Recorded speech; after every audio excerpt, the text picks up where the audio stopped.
Bună dimineața și bun găsit la BIU. Sunt Sabina Iosub și vă invit să rămâneți alături de mine în următoarea jumătate de oră. O să discutăm lucruri importante despre ceea ce înseamnă comerțul internațional. Ce se pregătește aici, la nivel european, și care sunt implicațiile și în România, aflăm în foarte scurt timp.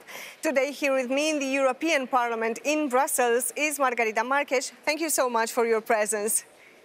Thank you. You are an MEP representing Portugal, and we will see what Portugal do in this important subject of what we call international trade, and of course what will Romania do in the near future. But let's discuss the European priorities and how this international trade is actually changing due to a lot of crises that we've seen, from pandemic to war. Thank you very much for this opportunity to discuss this subject, because of course it's a very important subject for European Union, and we need to look to trade, to international trade. We need to look to it and understand how we can use it in our strategic autonomy. Because when we speak on strategic autonomy, on energy, on food supply, on food security, we need to understand that we are not alone in the world. And we need to work together with other countries. And during this situation, during crisis, we need to look to the consequences of the war in the European Union and to understand how to work together with other partners. And the trade is a tool, is an instrument to work together with other countries. Of course, it's not easy. We need to have trade agreements. We need to negotiate trade agreements because we need to have a level playing field. It means we have relations with other countries, but we need, for example, on production, to respect the same standards. And when I speak on same standards, I want to say on an environmental standards, food security standards, social standards. We need to have equivalent values, because we can't put the European production we can confront it with other countries where, as they don't respect these criteria, they can produce cheaper. And this is why it's so important to have these trade negotiations and these trade agreements with other countries. But the principle and the starting point is we are linked. Economies are linked, and more and more. And autonomy doesn't mean independence. We are not alone in the world. We need to work with our partners. How much things have changed in the last period of time? We had the pandemic crisis, then the energy crisis that also put a stamp on what international trade means. And also now we have the war in Ukraine, and everything this time has to be changed. We are taking out Russia from everything that is involving the European Union, and we have to have new areas, to have new regions to whom to address to. I take your example on energy. This is a key example where we need to look how to work with other partners. Mm-hmm. It's clear nowadays that Russia is not a trust partner. We can't trust Russia on energy supply. And we need to find other partners. We need to negotiate with other partners. It's why these relations are very important. And the energy, we have a lot of challenges on energy nowadays, because the prices of the gas and the implications that the prices of the gas made on the prices of the electricity. It means that now electricity is more expensive because it's way to produce the electricity, and we need to work and to have agreements with other partners and find other partners. It's clear, for example, some days ago, Chancellor Scholz remained that we can't trust Russia as on the gas supply, and we need to find and to work with other partners. It is important to see an example of your country, Portugal.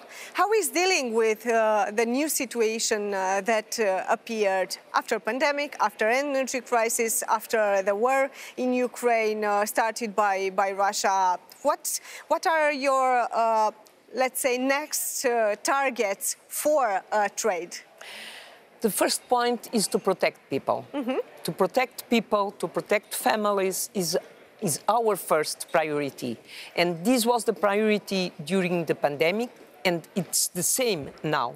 It means citizens can't pay the bill.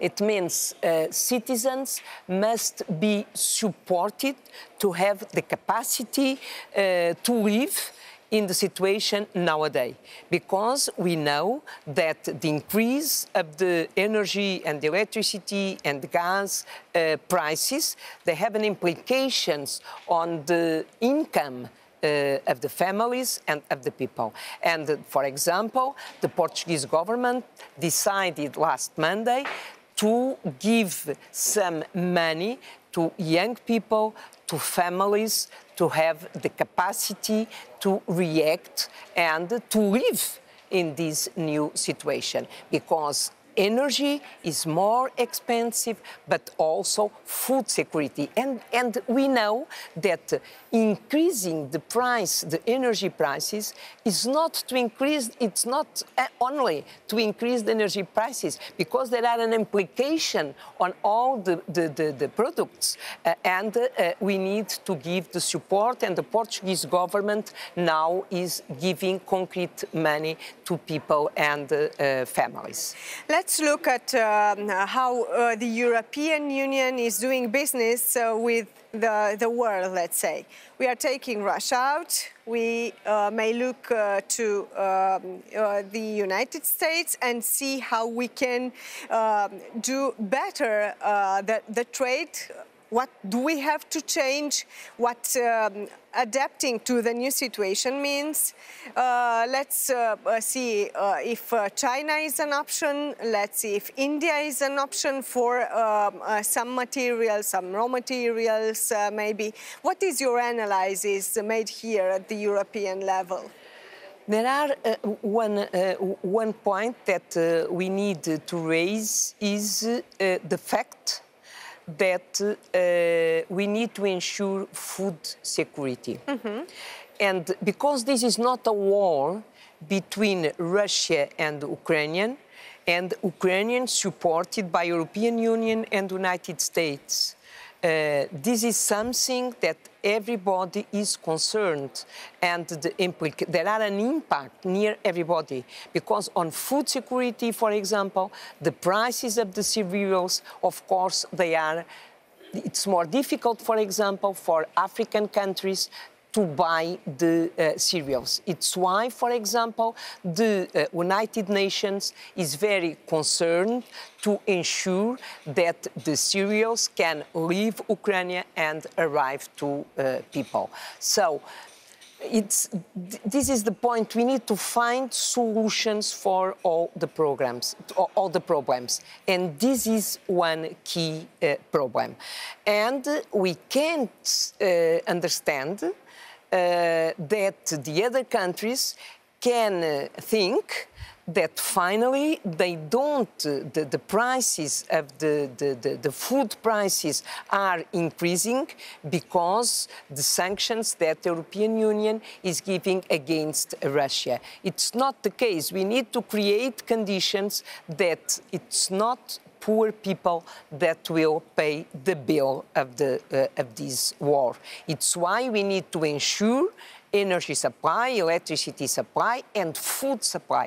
And this is very important. And this is very important for Africa, for Asia countries. And of course, we need to work together in the framework of WTO, in the framework of the United Nations. We need to work together to have common approaches, common solutions, and finally, we need to protect more vulnerable people. It means more vulnerable countries.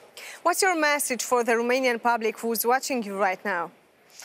The message is to work together and to try to have European answers. To work in the framework of the European Union, to have European answers on food security, on the support of refugees, and also on the energy prices. Thank you so much, Margarida Marques, for your presence. Thank you. We will continue now focusing on what's Romania doing.